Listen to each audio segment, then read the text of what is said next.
In today's video, I'll teach you how to log in to GetYourGuide account. First of all, launch open any browser of your choice. You can see over here I've opened Google Chrome. Now click on the search bar and type in this link www.getyourguide.com/login. Press enter. Now after you do that, you'll directly be led to the login interface of GetYourGuide. You'll be able to find various options for logging in over here. You'll be able to find the option for Google, Apple, Facebook and email address. So simply click on the login method that you used while creating your account.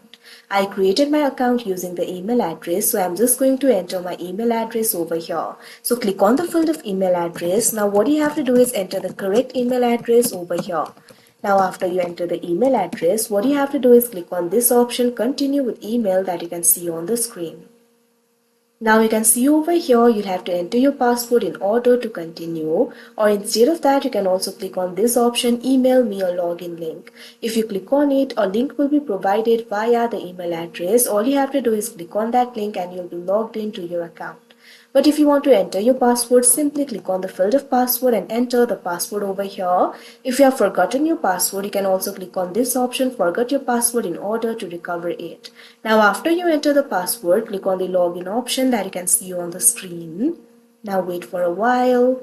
Now you can see over here you'll easily be logged into your account. So that is how you log in to GetYourGuide account. I hope you found this video helpful. Thank you for watching.